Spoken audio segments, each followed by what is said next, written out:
Hey, welcome to my channel, Sunshine Shoulders. I'm Calvin. I'm a 57-year-old American who decided he'd had enough of the rat race in America and decided to pack it all up and move to the Philippines. And what I do on my channel is I share my experiences, my boots on the ground experiences with you the only way I know how, and that's by giving you the nitty gritty. It's just exactly what I'm seeing, what I'm living, what I'm experiencing. I'm never going to sugarcoat that. It's not going to start today. We're back with Gail and her search for her father. This is an update. We're going to give you some information, some new information that we have. We're going to let Gail tell you more about her story, more about her life, because I told you, I'm going to tell Gail's story as many times as I possibly can until we get that connection, until we find Gregory Mitchell. And remember, we're not trying to find somebody who doesn't want to be found. We're not hunting him down. We're not investigating him. So if you're out there looking, Mr. Mitchell or any of his children, his friends, please come forward and do the right thing, because it's very important that we unite Gail with her family. You know, I'm going to tell you, I'm living the situation right now. I've got 3 children over here.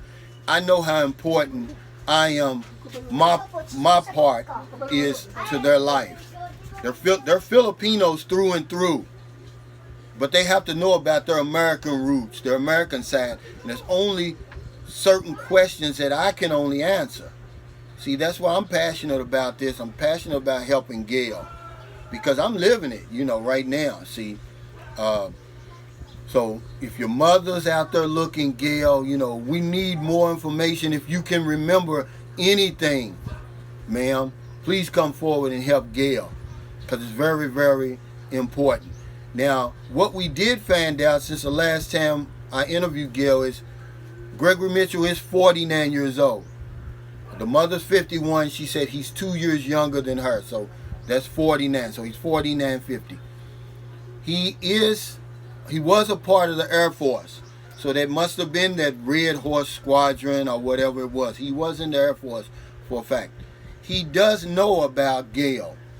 Okay, there was some confusion. We don't really know whether the mother was dealing with somebody else or more than one person. We don't know, but we know for a fact that Gregory Mitchell knows that Gail's mother was pregnant with a baby, because Gail's mother went and talked with him and his commander. The commander said, it's none of my business. Y'all have to handle that between yourselves.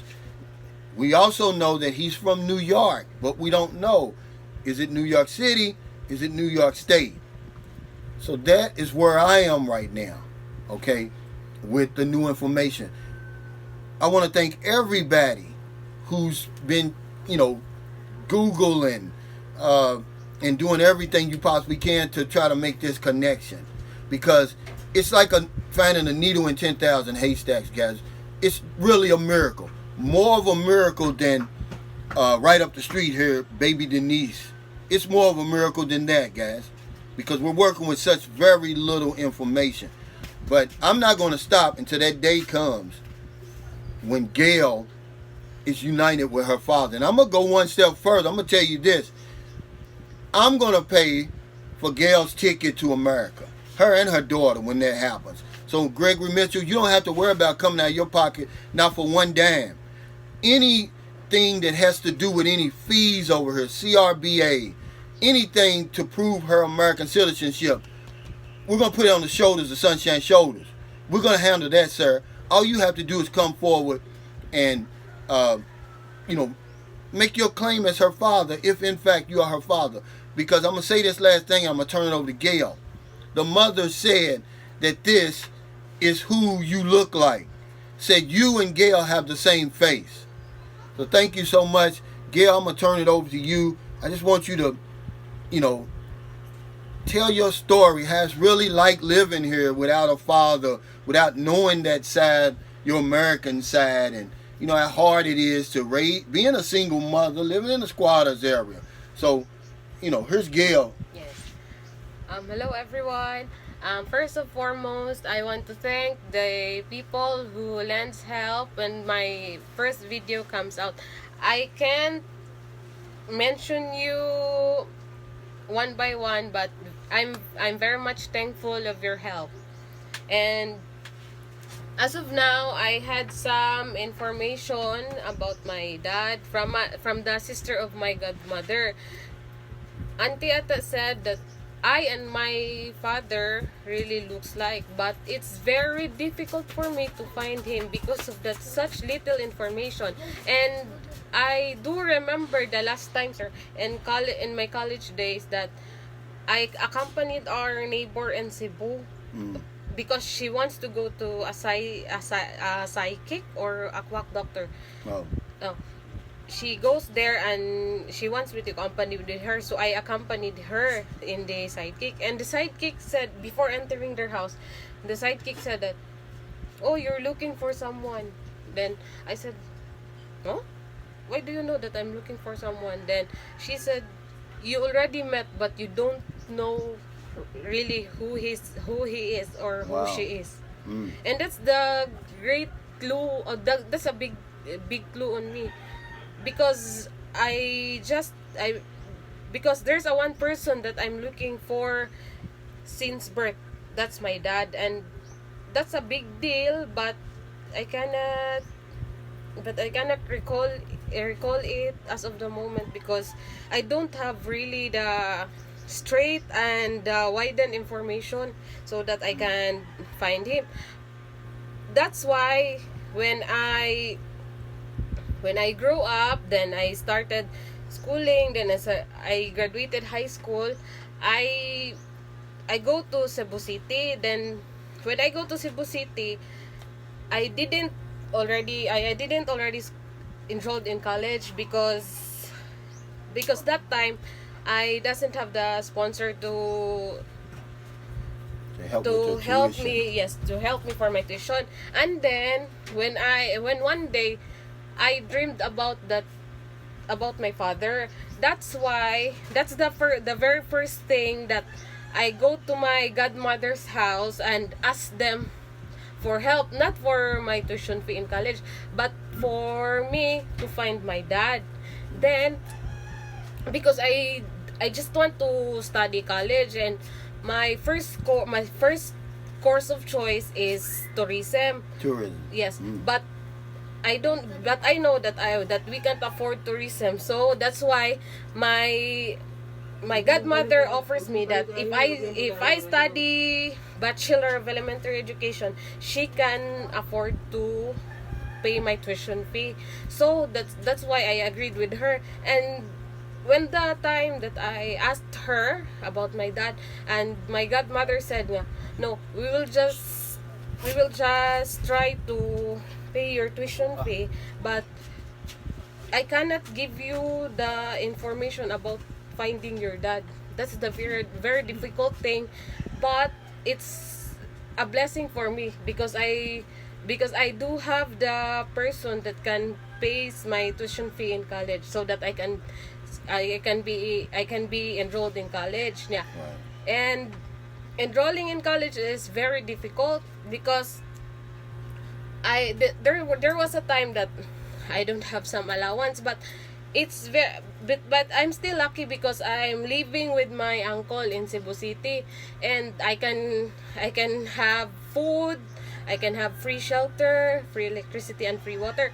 But the very sad thing sometimes is because of my projects, I can because I don't have the work. Yes, no one and my aunt giving me sometimes money, but they can't compensate my financial needs in schooling because they already have their family. And what I'm trying to do in order to survive is I am going to do the assignments of my classmates. Wow. That's why. And there's a Gayle in Cebu City that is attached on a modeling agency, and that's why if there's a pageant, he asked me to join the pageant, then I can have 1,000 pesos, 2,000 pesos. So Yeah. that's a big help for me. Yeah. Let me ask you something. When you were growing up, were you picked on because you look different than the other kids here? Did anybody ever try to bully you, make fun of you, or call you names or anything? There's a lot of discrimination when I grow up, but the very big and great thing that I have is I do have the confidence and the strong self-esteem. If they discriminated me, I'm just putting it myself or thinking that I'm I'm just unique. Yeah. I don't Yeah. I don't I don't take it as a hindrance or a negative Right. side. I just take it a positive side because being unique is not easy. Let me ask you, what would it mean to meet your father? What would that mean to your life, Gail? You know, just to meet him, to have him come forward and hug you and say, you know, I'm sorry, I didn't know, and you know, and just explain that whole other side to you. Because, like I said, with my kids, I can see that you're Filipino through and through, Yes. but you've got that whole other side of your family, of your heritage that you know you really need to complete that circle. So, what would that mean to you, Gail, if he stepped forward and you know claimed you as his daughter? First and foremost, I've become shocked because I don't see him since birth. But the very big thing of seeing or knowing my dad, it can already complete my life because there's always a discrimination, a negative side of it when we already meet, because others will say, she's looking for her dad so that he can have the support, he can be an American citizen. But it's not, because having a missing piece in your life is a very big and difficult thing. Yeah, and see, Gail, you don't have to worry about that. You don't have to explain that or prove anything like that, because see, by your father being an American, your American citizenship is yours, is your birthright. But there's a process that only he can do. Yes. See, now it's different. It's different once you turn 19. It's a different process. It's not the CRBA, but Yes. whatever it is, we're going to help you.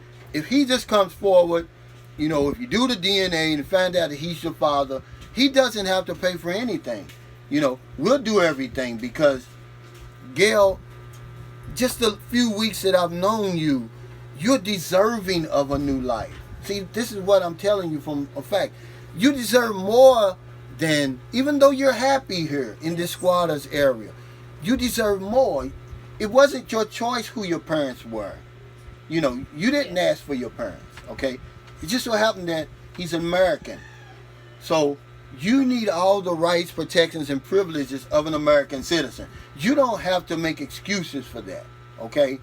And that's what I'm trying to do. I'm trying to help you to get that, because that would change your life forever. You got a college education. You got a little door. You can leave all of this behind and come back whenever you want to, or build your house better here. Yes. You understand? Provide a better future for your daughter.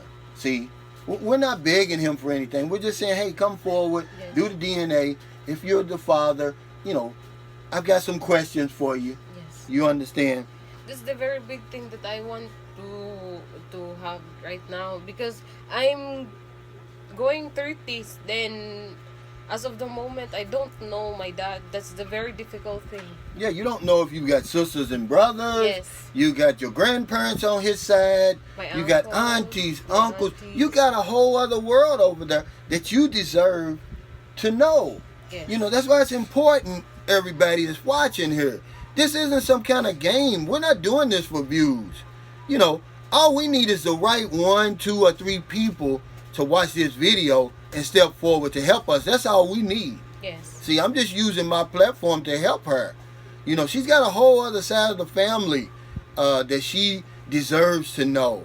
I mean, can you imagine going through your whole life not knowing thousands and thousands of your kin people? She may end up marrying somebody, her brother or something. It's Yes. very important, ladies and gentlemen. I'm very passionate about helping her, because I'm living her situation. My kids, except I'm here for my kids.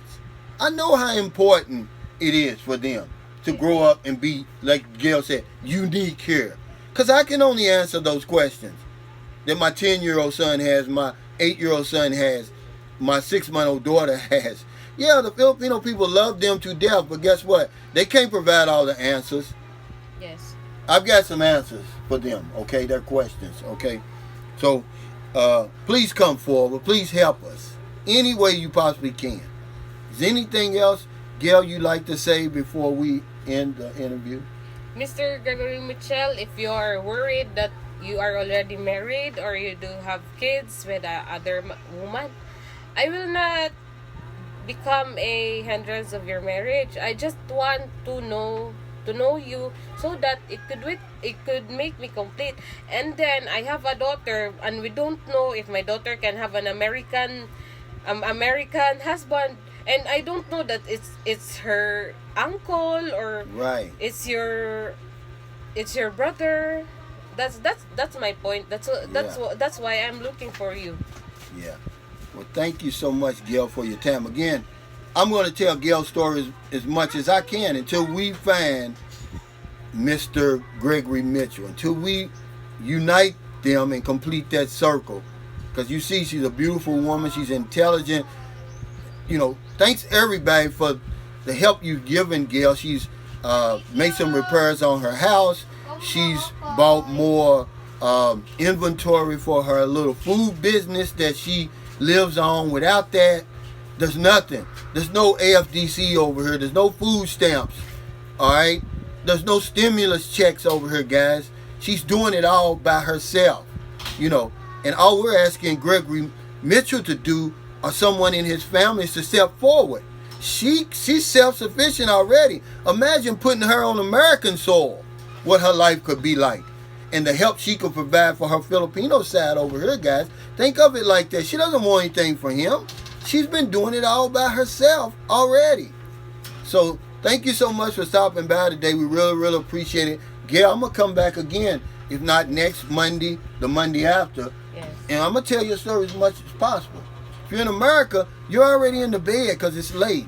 So I'm going to speak to your subconscious mind. When you get up in the morning and you going to work, you go and get your cup of coffee, a newspaper, and you see somebody out in the street, buy them something to eat, buy them something to drink, give them a couple of dollars. We need each other during this pandemic, even when it's over. If you're in the Philippines, it's about 2:30 p.m.